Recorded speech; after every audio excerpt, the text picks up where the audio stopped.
Bonjour, c'était pour savoir quel est votre rapport à la nuit et qu'est-ce qu'elle représente pour vous, si c'est une période créatrice ou quelque chose comme ça.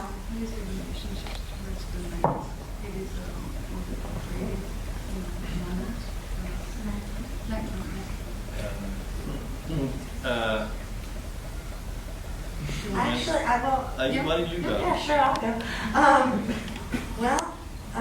I stay up very, very late. It's hard for me to go to sleep, so nighttime I like the best because I feel like, in a weird way, you're not as exposed. It feels like you're not, at least. So I feel more hidden. Did we shoot a lot at night?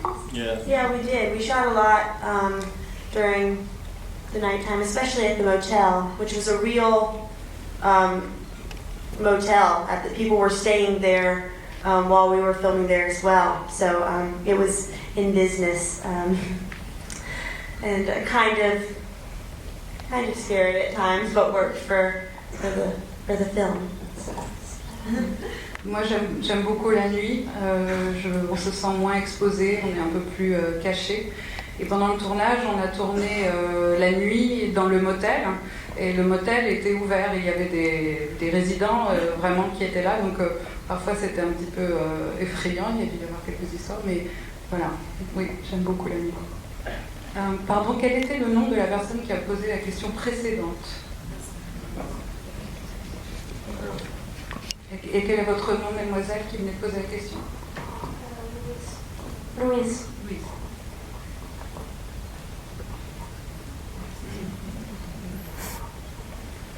Good evening. Before the movie, you said Elle was like a feminine version of you. Would you care to comment on that? Well, it's obvious. Enfin, il est évident pourquoi. I think that there's a 16-year-old girl in every man. And this was a great way to do the version of my 16-year-old girl. And to be that fortunate that I am to have Elle Fanning portray that is, I feel like singing Frozen songs. Which you did. Which I did when we first met. Yes. Donc je pense qu'il y a une jeune fille de 16 ans dans chaque homme, et j'ai beaucoup de chance puisque elle est ma version des jeunes filles de 16 ans. Et ça permet de chanter les chansons de Frozen, parce qu'on a fait notre premier rendez-vous.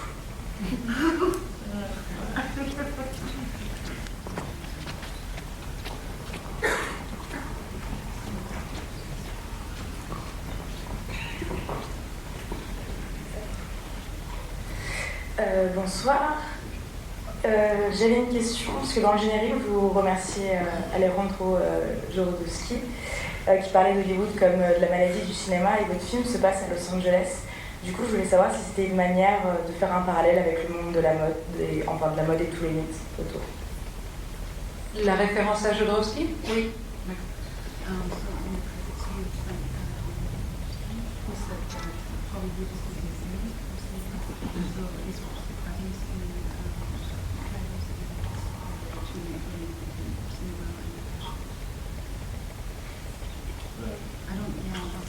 Le lien entre le cinéma et la mode via Jodorowsky ?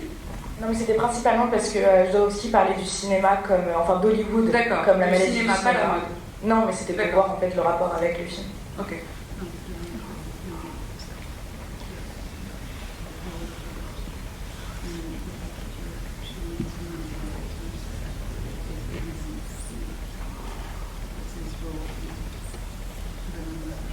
Oh, right.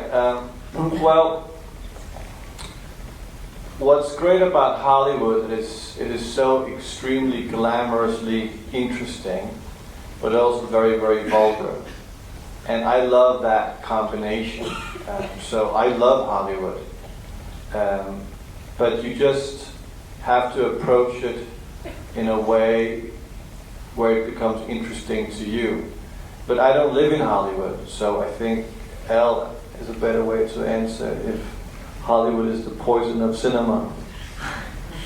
Hollywood, I started acting when I was young, very young. And I moved from Georgia to LA, like my character Jesse in the film. And so seeing LA, I mean, LA to me is my home, where all my friends are and where I go to school, but there's also this very kind of seductive, dark side to it, which you have to be aware of. And Hollywood definitely, you know, it has it. It's glitzy, but then it's also kind of what I used to call my after-school activity, where I would go do movies. So I guess there's two sides to that. Donc en fait, Hollywood est à la fois glamour et vulgaire, ce qui est une combinaison que j'adore. Mais moi, je ne vis pas Hollywood, donc c'est elle qui a plus une opinion sur Hollywood. Et elle dit, j'ai commencé à tourner très très jeune, j'ai déménagé de la Géorgie, de l'État de Géorgie à Los Angeles, comme le personnage de Jessie. Et donc elle est maintenant, c'est chez moi. Et Los Angeles a un côté obscur très séduisant, dont il faut aussi se méfier. Et bon, pour moi, le cinéma, pendant longtemps, ça a été une sorte d'activité extrascolaire. Donc voilà, Los Angeles, c'est un petit peu tout ça en même temps. Allez-y. Bonsoir. Tout d'abord, je voulais dire que j'ai beaucoup aimé le film. Et donc ma question, c'est de savoir, alors premièrement, est-ce que vous croyez dans les mythes, donc les mythes quels qu'ils soient, et deuxièmement, est-ce que vous croyez à la réincarnation, c'est-à-dire il y a une sorte de lien entre les personnages de vos différents films, et est-ce que ce serait pas le même personnage qui se réincarne dans chaque film? Voilà.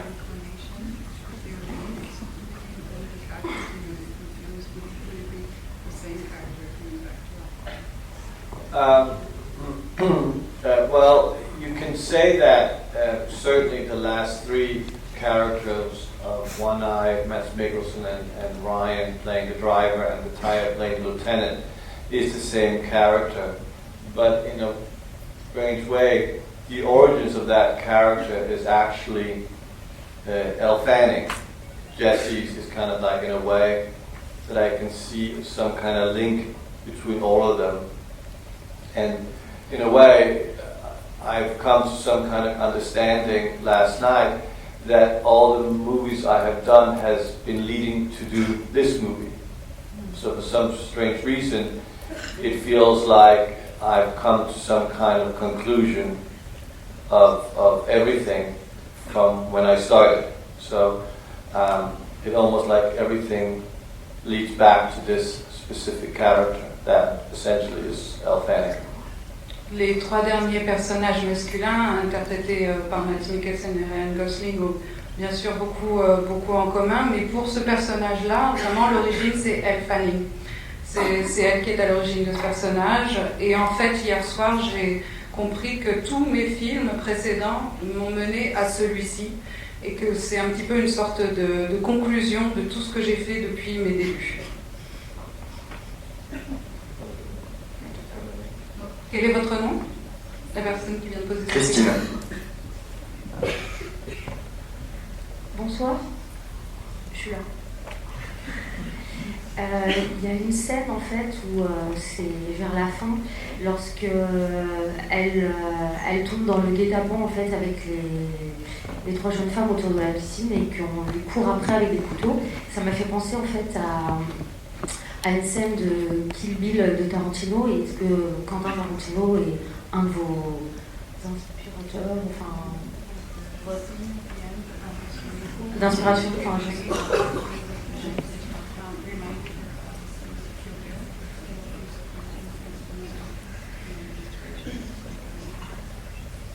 No.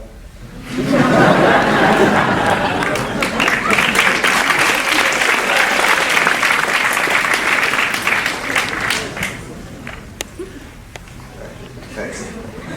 On va faire un garçon, ce coup-ci.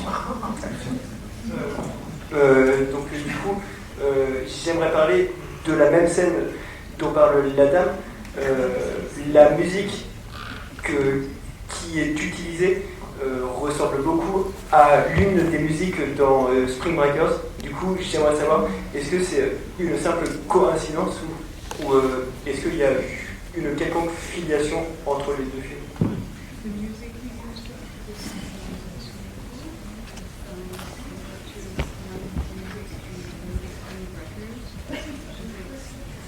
It's the same composer. Ah oui, donc c'est le même compositeur. Mais du coup, dans cette scène, il me semble que la musique, c'est presque la même. Rejected. Bien essayé. Ah, mais c'est l'autre côté, c'est vrai.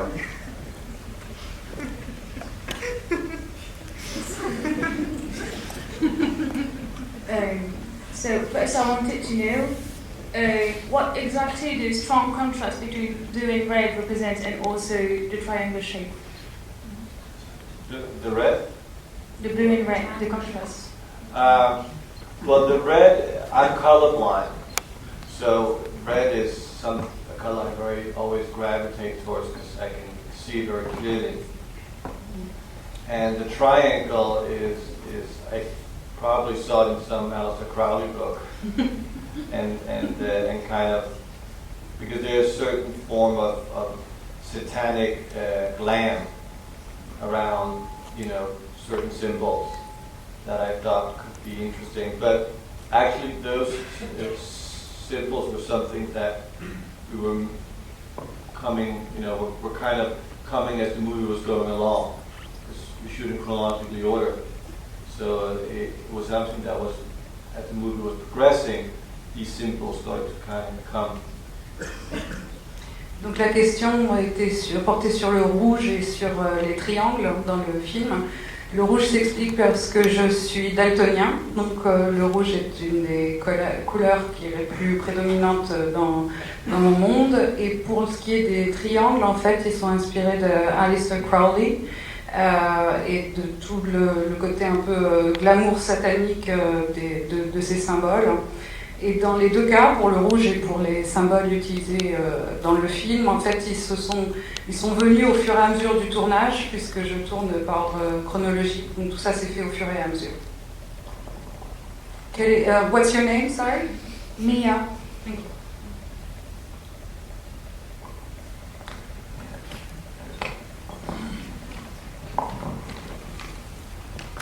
Donc bonsoir et donc ma question porte encore sur la scène, la scène du meurtre avec les trois jeunes filles. Et j'ai trouvé que cette scène précise, on retrouvait une esthétique qui était très baroque, très années 70, ce qui rappelait, avec la douche par exemple, qui rappelait De Palma ou Argento. Et à ce moment-là, je voulais savoir, dans un film qui se veut aussi moderne, aussi presque publicitaire par moments, est-ce qu'il y a cette volonté d'allier justement cette modernité, cette espèce de délire complètement baroque qu'on ne retrouve pas vraiment dans votre cinéma habituellement ?